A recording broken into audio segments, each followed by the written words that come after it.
In this lecture, we will cover the CFA Level 1 reading on the firm and market structures. As a financial analyst, understanding the market structure in which a particular firm operates is extremely important because market structure will help determine what sort of profitability can be realized. In this particular reading, we will talk about four major market structures: perfect competition, monopolistic competition, oligopoly, and monopoly. I'm sure you know this already, but let us just look at the definition of a market, and this is the definition as presented in the curriculum. A market is a group of buyers and sellers that are aware of each other and are able to agree on a price for the exchange of goods and services. And as I just mentioned, here are the four types of market structures that we will talk about. These are the factors which determine market structure, and I'll read these out for you. The number and relative size of firms supplying the product. Number 2, the degree of product differentiation. Number 3, the power of seller over pricing decisions. In other words, pricing power of the seller. The relative strength of the barriers to market entry and exit. And finally, the degree of non-price competition. Here note that we are talking about non-price competition because in all markets there will be some price-related competition. This is a summary slide and it's extremely important because it is describing the basic characteristics of the four market structures. And I would suggest you spend a couple of minutes on this and memorize the slide because there is a high probability that you see a question based on this material. Perfect competition, we have many firms, barriers to entry are low. In terms of product differentiation, the products are homogeneous. This means that in general we have similar products.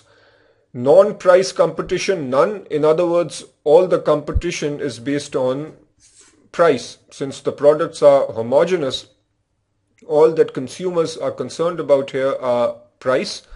And as we'll see later, each individual company or firm does not have any pricing power. The price is defined by the market and then each firm simply takes that price. It is useful to have an example in mind which you can associate with each of these structures. And the example that I like to think of when we talk about perfect competition is the market for oranges. Second, monopolistic competition. Here again we have many firms, barriers to entry low. The products are generally substitutes. In other words, they are somewhat similar, but they are also differentiated. In terms of non-price competition, firms advertise and they try to establish certain differences related to their product. So we can say that firms over here follow a product differentiation strategy and there is some pricing power. My favorite example of a market where we have monopolistic competition is the market for toothpaste. Number 3, oligopoly. Here we have a few firms, barriers to entry tend to be high. The products could be close substitutes or they could also be differentiated.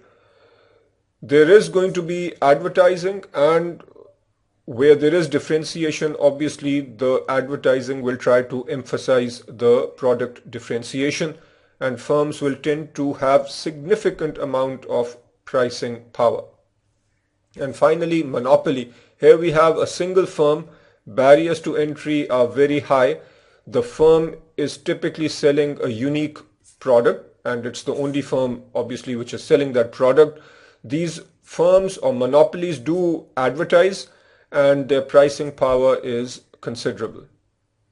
The classic example of a monopoly would be a utility company or a supplier of electricity in a major city. With oligopoly, my favorite example is Coke and Pepsi. So the market for colas would be an oligopoly in most countries. In section 3, we talk about perfect competition in detail.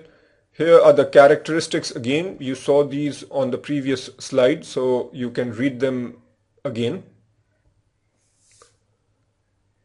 Demand analysis in perfectly competitive markets. The market demand curve is downward sloping. And the reason is, if we take the market for oranges, for example, consumers like to buy oranges, but if the price of oranges increases, then obviously the overall demand for oranges will go down. So if we look at the market demand curve where price is on the y-axis, quantity is on the x-axis, you might have a demand curve with this particular equation. Quantity is equal to 50 minus 2p. As we've seen in an earlier reading, this can be rewritten like this. Price is equal to 25 minus 0.5q. And if you were to draw this out, notice when q is 0, then we are at 25. And if p is 0, then q is equal to 50. So this is what the market demand curve looks like. So I'll label this market demand. Now, what does the total revenue curve look like? Remember, total revenue is simply price into quantity. We already have price over here. If we multiply this by quantity, then we have 25q minus 0.5q squared. So that is our total revenue function or total revenue expression. What about marginal revenue? Now here we are going to do a little bit of calculus. If you recall, marginal revenue is equal to change in total revenue divided by change in quantity. This is our total revenue expression. And if you remember from your basic calculus classes, that change in total revenue divided by change in quantity means that you take the first differential of this expression. So change in total revenue over change in quantity becomes, over here we use 25 minus 0.5q squared. This becomes 1 times q. So our marginal revenue becomes 25 minus q. If you are confused about what I'm talking about here, then I suggest that you listen to a Khan Academy lecture on basic calculus and on differentiation. But this is what you get for your marginal revenue. That's the market demand curve. The marginal revenue curve then looks like this. Notice that when q is 0, then the marginal revenue is 25, and when q is 0, marginal revenue is 25, and when marginal revenue is 0, then q is equal to 25. So as we keep seeing, the marginal revenue curve for the market is steeper than the market demand curve. Elasticity of demand. We have seen this in an earlier reading, but we'll go over this again over here. Price elasticity of demand depends on several factors. And let me just refresh your memory in terms of what we mean by price elasticity of demand. The price elasticity of demand tells us about the sensitivity of quantity demanded to the price of an item. Here we'll assume that we are talking about own price elasticity of demand, which means that the price of a particular item is reduced, for example. What happens to the quantity? For a normal good, the quantity will go up because there is an income effect and a substitution effect. But the question is, by how much? If price goes down by a certain amount and quantity goes up a lot, then we say that this product is elastic. If price goes down and quantity goes up but only by a little bit, then we say that this product is relatively inelastic. Now, what are the factors which determine elasticity? Here are three major factors. The first one has to do with whether the product has a lot of substitutes. If you think of two products, A and B, let's say that A has lots of substitutes and product B does not have too many substitutes. Which product will have a greater elasticity? The answer is A, because if the price of A goes up, the quantity of A demanded will go down a lot because consumers will use a substitute instead. Whereas with B, when the price goes up, quantity will come down but by a little bit because we don't have too many substitutes. So when there are more substitutes, then the elasticity tends to be high. The next point is share of consumers' budget spent on a particular item. If we talk about an item such as cars or automobiles, these typically represent a large percentage of the consumer's income. Versus, let's say we also are talking about a product such as cereal.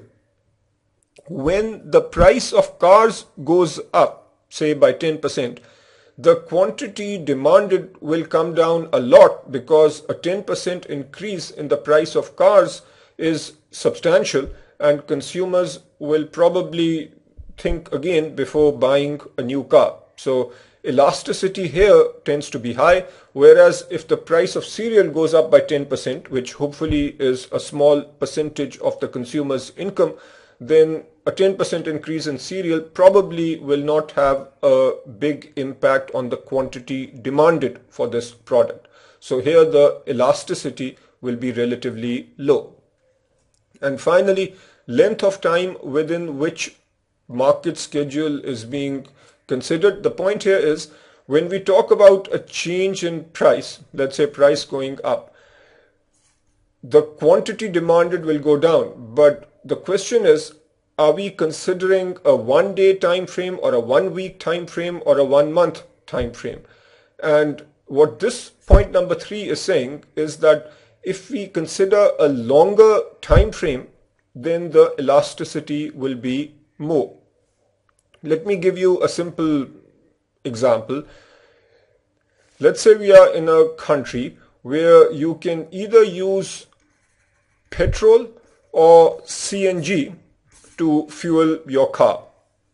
Now, the price of petrol, let's say, goes up. What will happen to the demand for petrol in the short run? The answer is the demand will come down, but not by too much. What about in the long run? Let's say it takes a week or two for consumers to install a CNG kit in their cars. So if we take a longer view, say a 1 month view, then the elasticity for petrol will be much more because in 1 month's time, a lot of consumers will convert their cars to CNG and then the demand for petrol will come down a lot more. So again, this is easy to see. When the time period being considered is long, then the elasticity will be more. Elastic, inelastic, and unitary elastic. We've seen this before. When we say that the demand is elastic, we mean that elasticity is greater than 1. This means that a 1% change in price will cause a change in quantity which is more than 1%.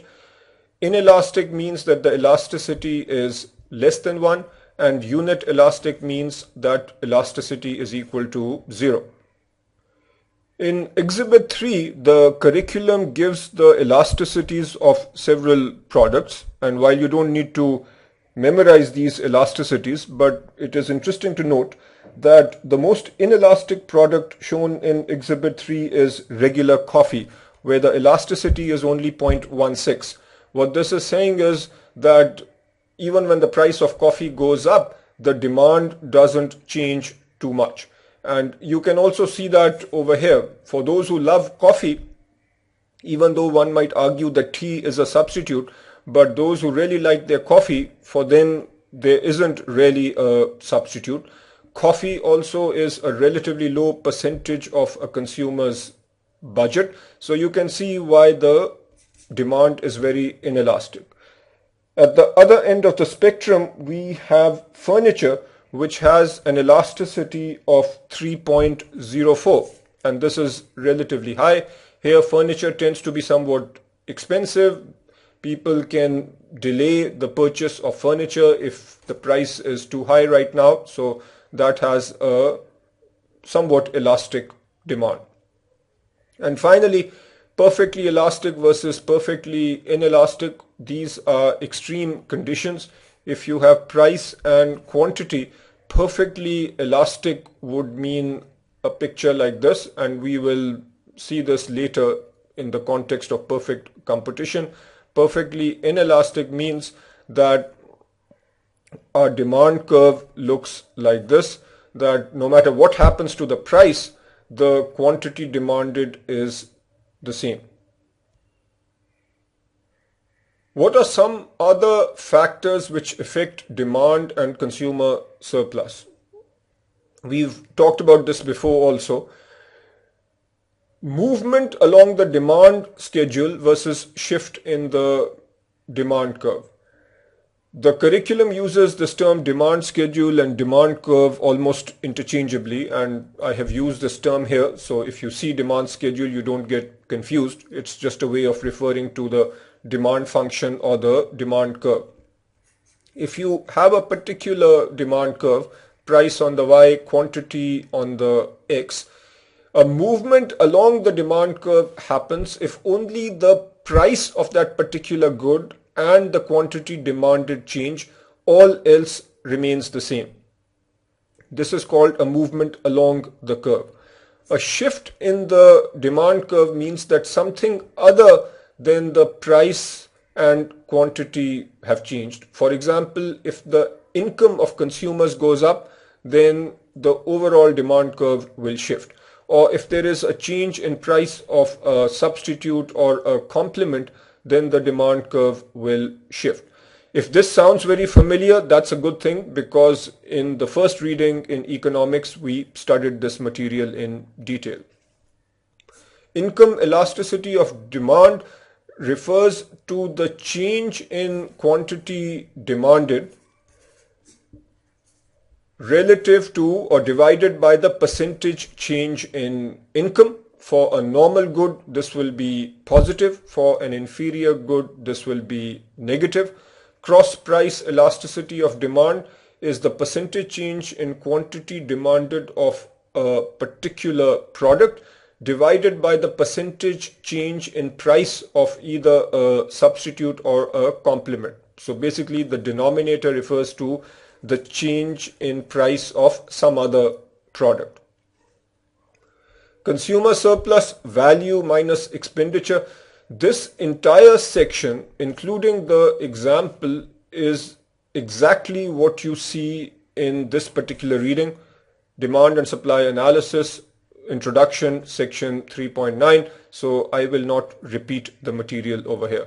In fact, a lot of what I've said over the last few minutes is material from this particular reading. So think of it as a quick refresher. Now we move to supply analysis, and we are still talking about perfectly competitive markets. When market prices increase, firms supply greater quantities. So this should be rather obvious. Another obvious remark is that the market supply is the sum of the supply curves of the individual firms. And Exhibit 5 in the curriculum illustrates this. I think the concept is really simple, plus we've talked about it earlier, so I'm not going to spend too much time on this. All I'll say is that if you have, let's say, two firms, A and B, and let's say these are the only two firms in the market, they will have a particular supply function each, then the market supply function is simply the sum of these two supplies. And again, this is something that we have seen in an earlier reading. Section 3.3, optimal price and output in perfectly competitive markets. In order to come up with the equilibrium price or the market price, we need to combine the market demand function with the market supply function.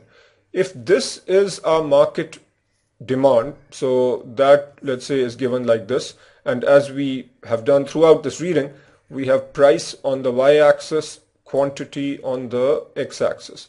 So if this is our demand and this is our supply function, we simply equate them, come up with the quantity. Let's say that when we come up with that quantity, it is 38.57. This is from the curriculum. And over here, the price is 5.71. What this means is that in this particular market, the equilibrium price is 5.71, and all individual firms in this market basically have to sell at 5.71. The individual firms are market takers. If a firm tries to sell for $6, nobody will buy from that particular firm. Continuing with the concept of optimal price and output, and here again I want to emphasize a point. The optimal price, when we talk about perfectly competitive markets, this optimal price is defined by the market, and every company will take that price. In the example that we are considering, that price is 5.71. But firms also need to figure out how much to produce. So if I am one particular firm, I need to figure out what quantity to produce. This is not going to be defined by the market, because as far as the market is concerned, I can sell as much as I want. If I sell one orange or 5,000 oranges, I'll be selling each orange for this particular amount. My optimal output is going to be based on my cost curves, which we talked about in the previous reading. So again, let's have a dollar figure, which is cost on the y-axis now, and we have quantity on the x-axis. Let's say that I'm a particular firm and this is my marginal cost curve. This is my average total cost curve. Notice that the marginal cost curve intersects the average total cost curve at the minimum, and we talked about this in the previous reading. Our price is 5.71. We are an individual firm in a perfectly competitive market, so 5.71 is the price that we have to take. We are a price taker. Now this particular price is also our marginal revenue, because every additional orange that we sell, we will be selling for 5.71. This is also our average revenue, because if we sell 100 oranges, we will be selling the 100 oranges for 571. 571 over 100 would give us 5.71. So our price is the same as marginal revenue, is the same as average revenue, and this is also our demand curve. We have a perfectly elastic demand curve. If we sell one orange, we'll sell it for 5.71. If we want to sell 10,000 oranges, we can sell them at 5.71 per orange. If we try to sell oranges for $6 each, then we will not be able to sell any. So this is our horizontal or perfectly elastic demand curve. Now, what is the quantity that will help us maximize our profit? We've done this several times, and here we'll do it again.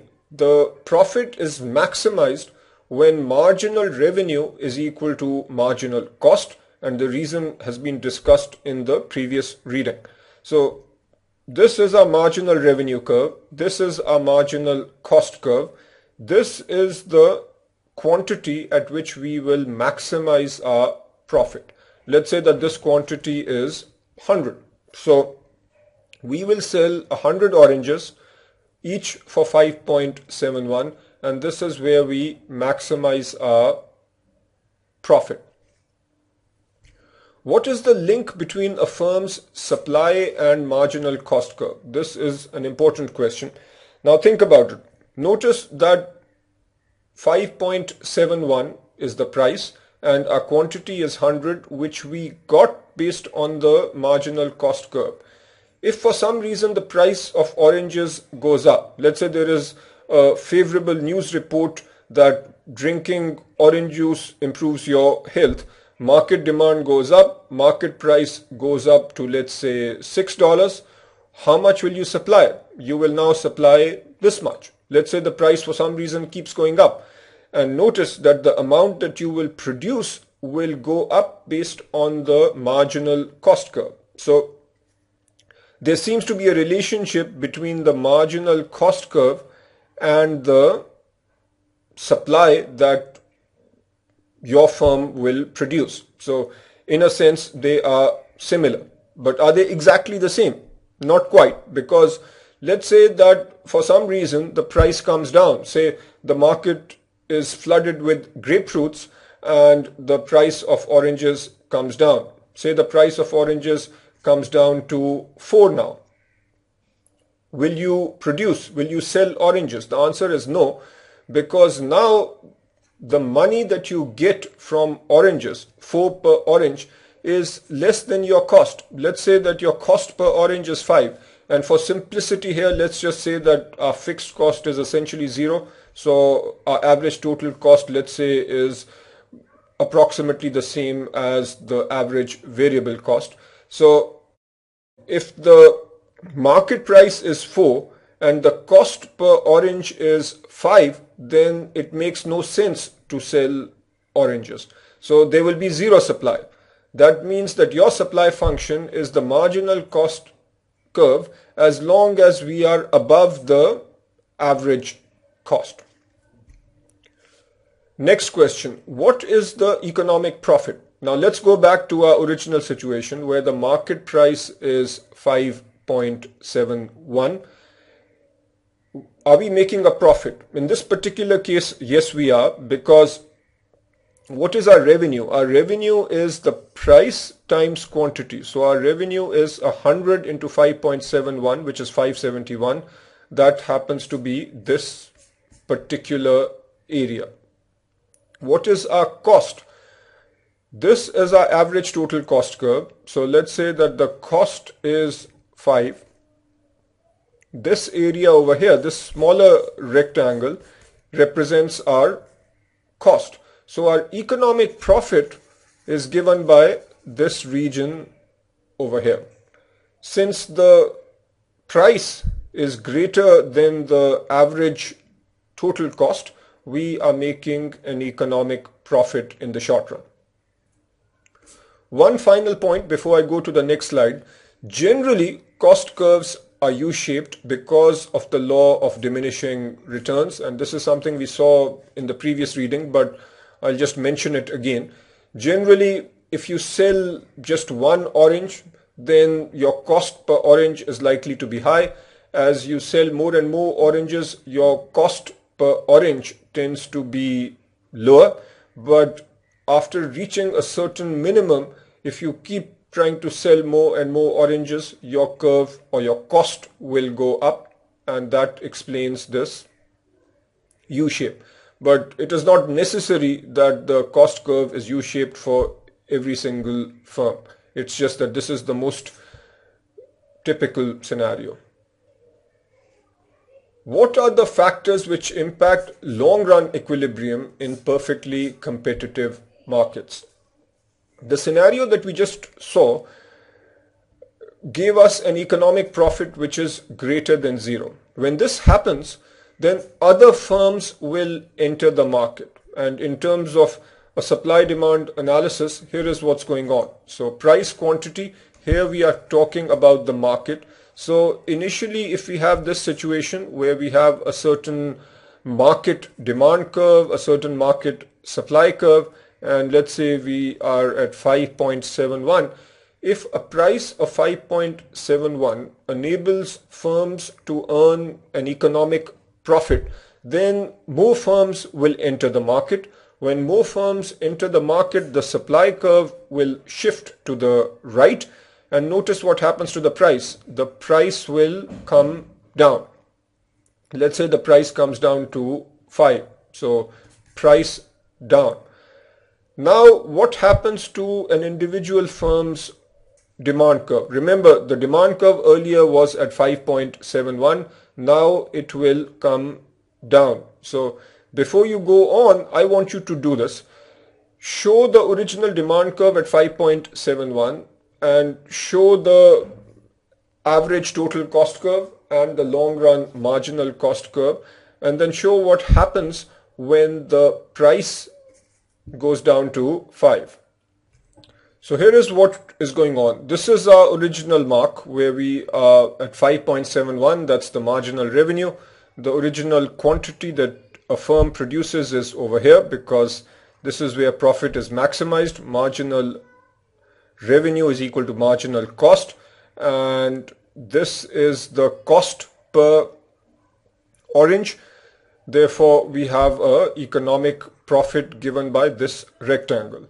Now because firms are entering the market, the price comes down to 5. So the price curve, which is the same as the marginal revenue curve, will shift down, and eventually it will come to 5 when the marginal revenue is at 5, and this particular curve is then touching the average total cost curve over here.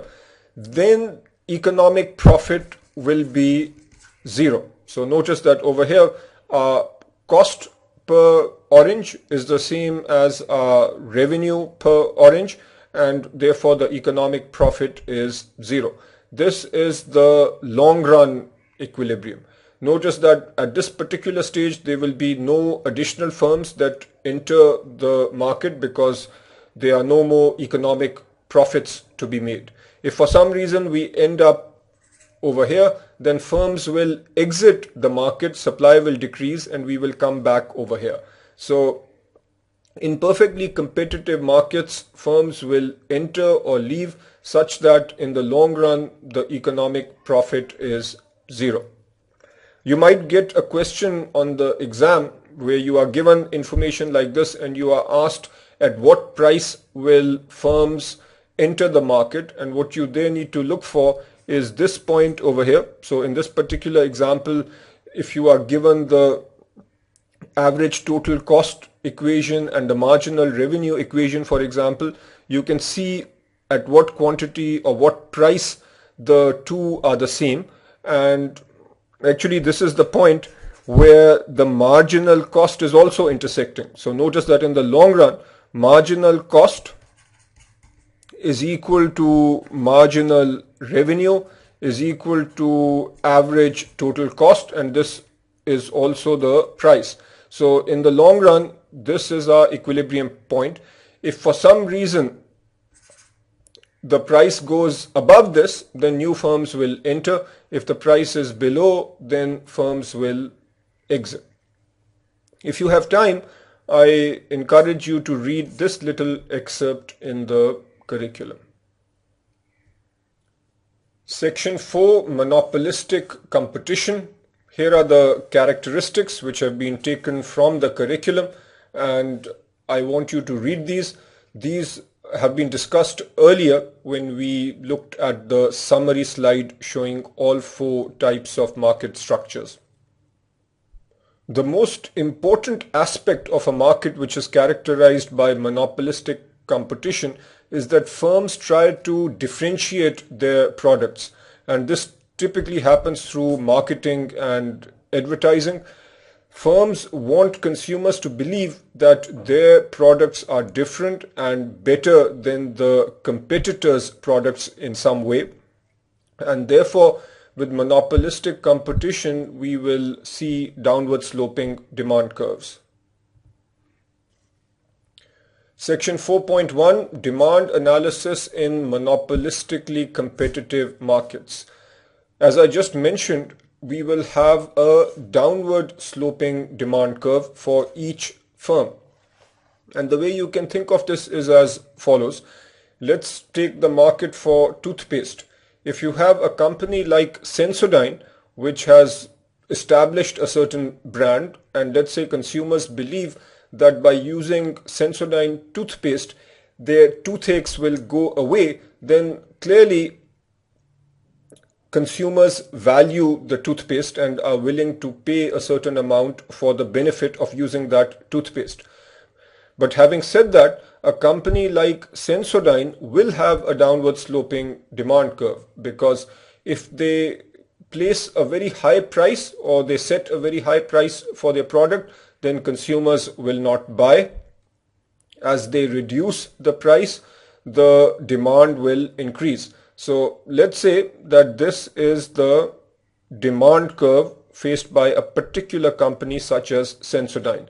And as we have normally done, we will have quantity on the x-axis. So we are on this picture, we are looking at demand, marginal revenue, as well as two different cost curves. We'll put a dollar over here. Depending on which graph we are looking at, either we are looking at a cost or demand or marginal revenue. So let us say that this is the demand curve for our product, which is Sensodyne toothpaste. The marginal revenue curve, as we've seen before, will be downward sloping and it will be steeper than the demand curve. The profit maximizing quantity is always at the point where marginal revenue is equal to marginal cost. So what price will be charged? Notice that this is where marginal revenue and marginal cost intersect. So this must be the quantity at which profit is maximized. What then is the profit? If this is the quantity, at this quantity consumers are willing to pay this price over here. So this will be the price that is set by the company. So I'll say P for price, MC for monopolistic competition. Next question is, what is the profit? If this is the price, this is the quantity, then this rectangle over here represents the revenue.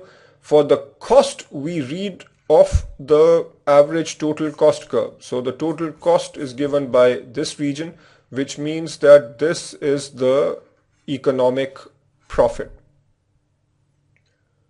Supply analysis and optimal price and output. As we've just discussed, the output is based on this expression. We have a profit maximizing output when marginal revenue is equal to marginal cost. As we just saw, the price is calculated based on the demand curve, or we should say the price is determined based on the demand curve. With monopolistic competition, the supply function is not well defined. And to understand this point, let's see, or let's refresh our memory in terms of what happened with perfect competition. If you recall, with perfect competition, the supply function was based on the marginal cost curve. So as long as the marginal cost was more than the average variable cost, in the short run, we said that a firm would produce. How much would it produce or how much would it supply? That amount would simply be based on the marginal cost curve, because in perfect competition, we have a flat marginal revenue curve. So whatever price is given by the market, that becomes the marginal revenue curve for a given firm. And then the supply will be based on marginal cost as long as the marginal cost is greater than the average variable cost. With monopolistic competition, we have a downward sloping marginal revenue curve, so we can't do the same analysis. The supply then is not as nicely defined as we have over here, and the curriculum points out over here, as well as with subsequent market structures, that the supply function is not well defined. the prices are higher and the quantity is lower relative to perfect competition, and we'll see how this happens in the long run. So now section 4.4 deals with factors affecting long-run equilibrium in monopolistically competitive markets. In the long run, the economic profit will be zero. Why is this? The reason is, if a firm is earning an economic profit which is greater than zero, then other firms will enter the market. Remember that one of the characteristics here is that there are low barriers to entry, which means that new firms can enter rather easily. If new firms can enter rather easily, then the demand curve for each particular company in this market will go down. What will happen then is, if this demand curve goes down relative to what it used to be, so let's say this is the original demand curve, and now the demand curve as seen by a particular company comes down, notice that the demand curve will now be touching the average total cost over here.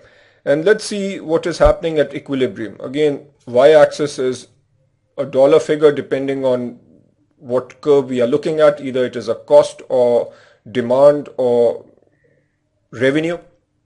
So profit maximizing amount still is the point where marginal revenue is equal to marginal cost. At this particular quantity, the price that will be charged is over here. This is the price that will be charged in a monopolistically competitive market. But what about the cost? Notice that at this point we are also touching the average total cost curve. So if the price is the same as the average total cost, then the economic profit is zero. How does this compare with perfect competition? Remember, in perfect competition, in equilibrium, we will be at this point. So in a perfectly competitive market, the quantity would be higher. So this is the quantity with perfect competition. This is the quantity with monopolistic competition. So in perfect competition, we'll be at a higher number. Also notice that the price with monopolistic competition is higher than the price that we would have in a perfectly competitive market. So both price is higher with monopolistic competition and quantity is lower. Is this good or bad? It might seem bad on the surface, but remember that with monopolistic competition, we get variety. And in a sense, we might say that consumers are paying for that variety. So the jury is out as to whether it is better or not better for a market to be monopolistically competitive as opposed to perfectly competitive.